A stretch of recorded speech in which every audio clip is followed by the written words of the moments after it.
Hi, GC News. Beba Olivia Akwawa. Hadia latest and hot news in Kwa Enamide Bremo. I don't see so when you subscribe we are bomodi and say over subscribe to the channel. Do we have to say over click the subscribe button. Now a belly notification. We answer new video be upload. Also what's our ever can be. After we are now like video give us a thumbs up. Now feel share my offer for so now we may be here now and summer and also. Afi yekuti eye sema apeto ya prof. Yenti sankumu ya airport yenti. Leading to the purchase by the government of Ghana of 3 C295 twin turboprop military transport aircraft from Airbus followed substantially the same pattern. Parliament approved the proposed transactions in 2011.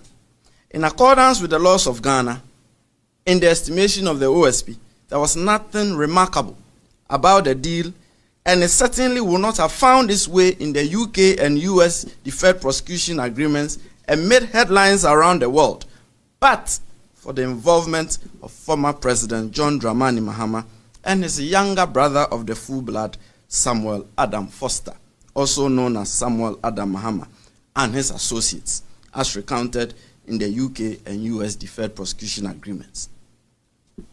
The OSP investigation found no evidence that former President Mahama was involved or played any role in the procurement and maintenance of the agency relationship between Airbus and Foster and his associates in respect of the purchase by the government of Ghana of military transport aircraft from Airbus. And it appears to the OSP that the direct communications and meetings between former President Mahama and officials of Airbus to close the deal were actuated by good intentions on the part of the former president. It also appears that Foster and his associates became involved as intermediaries in the Airbus Ghana deal after the decision by the government of Ghana in preference of the C295 aircraft. Therefore, it seems that Foster's Airbus intermediary role at the time his brother served as the vice president of Ghana was a case of luckless coincidence that attracted the disapproval of the UK and US authorities. The OSP found no evidence that suggests that the involvement of Foster as an intermediary of Airbus and the direct communications and meetings between former President Mahama and officials of Airbus to close the deal between Airbus and the government of Ghana amounted to any corruption and corruption-related offense in respect of which the OSP has a mandate.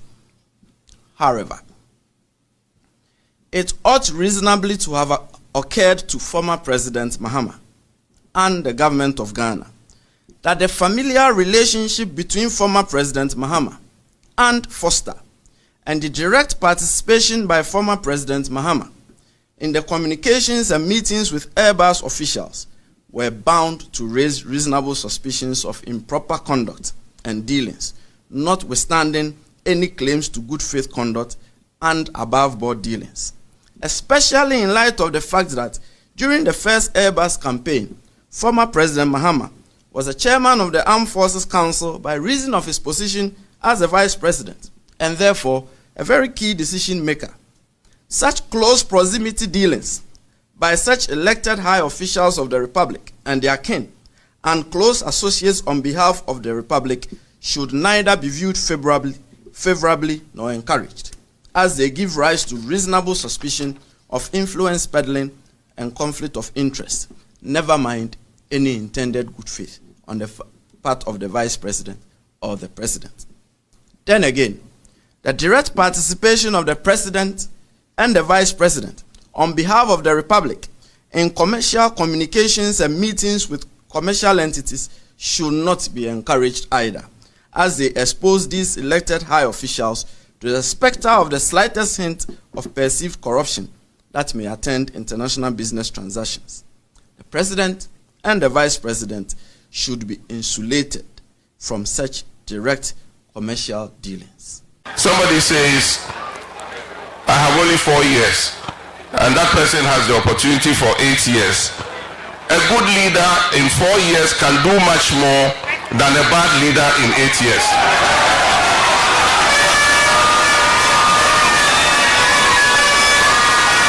Recently, there was an issue about a document called Agyapong. They said it's fabricated.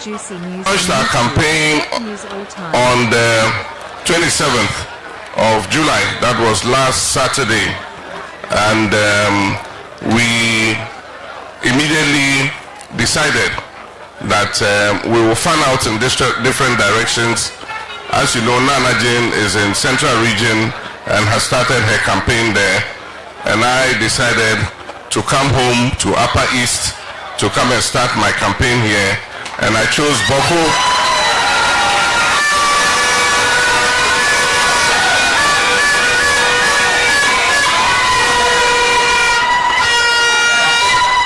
And I chose my home Boko as the first port of call. And so this morning we're starting the national campaign here in Boko. We've already gone indoors and spoken to my father, the Boko Nabra, and we've discussed a few issues, but there are a few issues that I think that I should say publicly so that we all are on the same wavelength.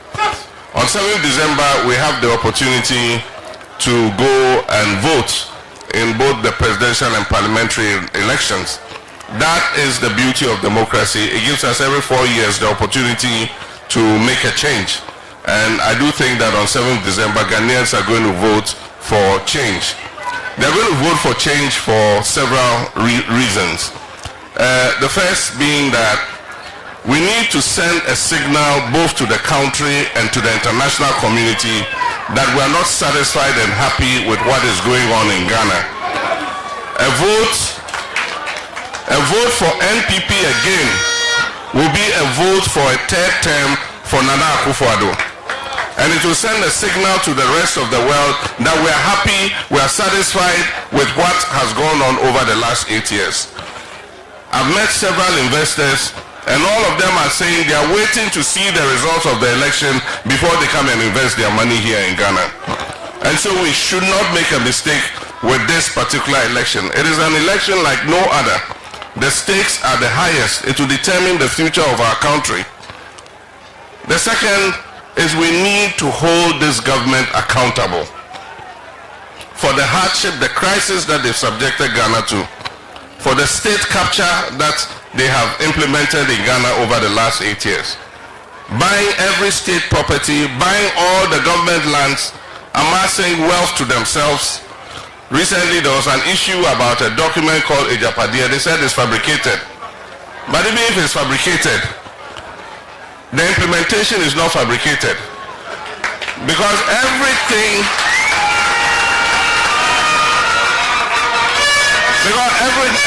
that is written in that document has been implemented. So if really somebody sat and fabricated that document, then the person can really read the minds of people.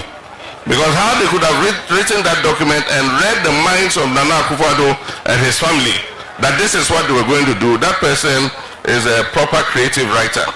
Because everything in that document has been implemented. And so the implementation cannot be fabricated. So they must be held accountable. And that is why Nanado says he will not hand over to John Dramani Mahama. Because he knows that when I come, I'll hold he and his family and his government accountable for what they have done.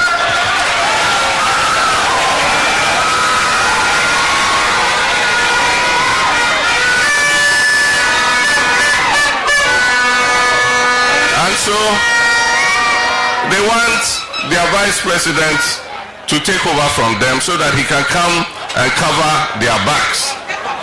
It is not going to happen. NDC is going to win the election, and those who have made the people of Ghana suffer by misappropriating the wealth of the people, by abusing their office, will be held accountable for what they have done. But I'm always quick to add that when we come into government and we appoint people into office under our government, the same measure that we met out to the outgone MPP administration is the same measure we shall deal with our own people in our government if they do the same thing that the MPP has done. And so I want all of us to turn out in our numbers and vote. There's a mop-up exercise that is currently going on. And so those who still haven't had the opportunity to register, this is your last chance. Because as far as I know, this is the last time the Electoral Commission is going to open the register before we go for elections. And so for the young people who are 18 and above, who still haven't had the opportunity, please take advantage of it. It's just a 3-day exercise. I think this is the third day, or the third day. And so this is your last opportunity today to go and register so that you can vote. There are many issues that have been raised by Bawku Naba. One is the issue of the government hospital in Bawku. If you remember, in 2016, it was a major campaign promise that if NDC won the election, we will build a first-class government hospital in Bawku so that you don't have to travel.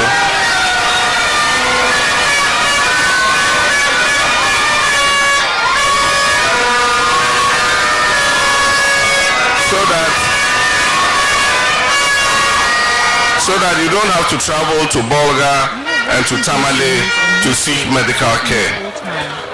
There is a hospital we're building in Garu, which unfortunately has been abandoned.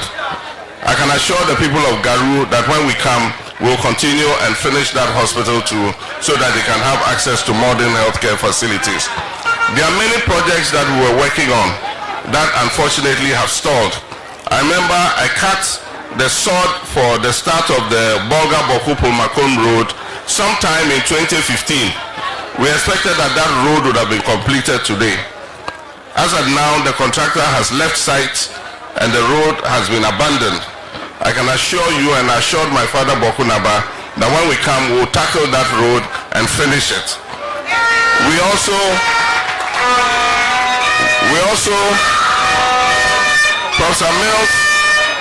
Professor Mills conceptualized the idea of the Eastern Corridor project, and we started it in the time of Professor Mills. I came and I continued it and did the segment between Nakwanduri and Otidamanko. There's another segment from Nakwanduri all the way through to Kulungungu. That segment has not been started yet. I can assure you when we come, depending on the availability of resources, and we will prioritize that road, we will complete the Eastern Corridor road so that it will make it easier to move from here to the south.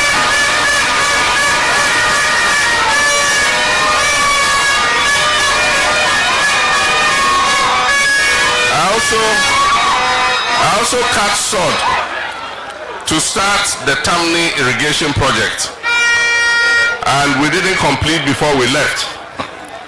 We finished phase 1. This government continued it very slowly, but still it has not been done.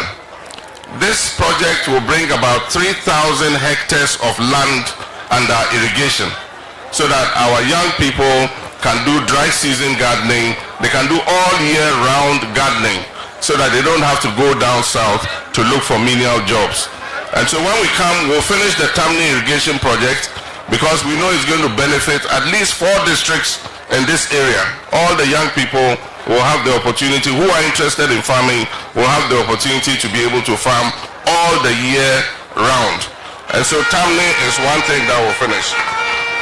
In addition to that, Bawku Naba raised with me several other issues, including a tertiary educational institution in Bawku area, because we don't have tertiary educational, there's no university in this area. So the young people, when they finish school, have to travel to other places to go to university. And he's recommended that we use the Savannah Research Institute's project office here as the basis for that. We'll look at the feasibility and see how we can get that going.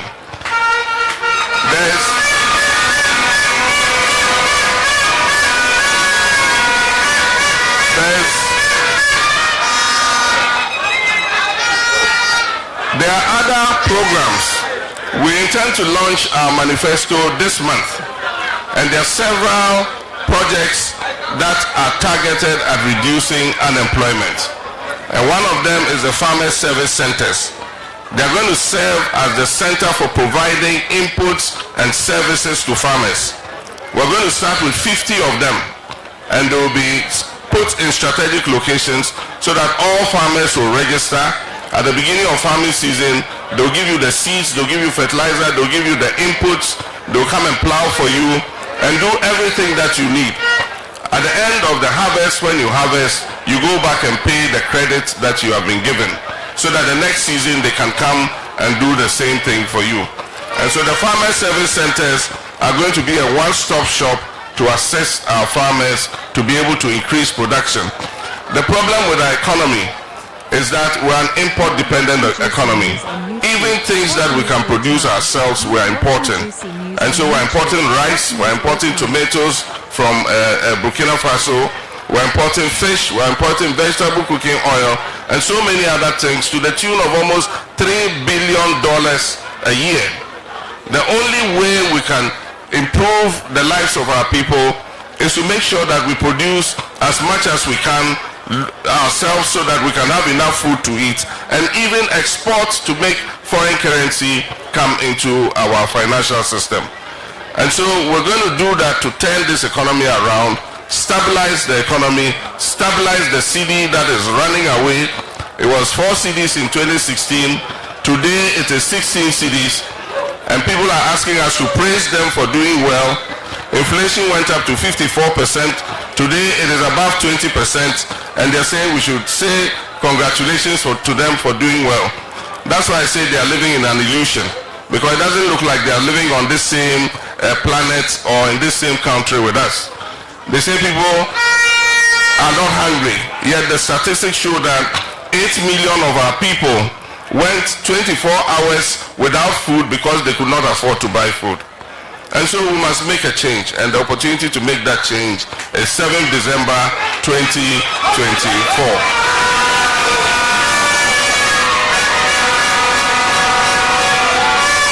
Do waiting for winning and someone at that toy you appreciate.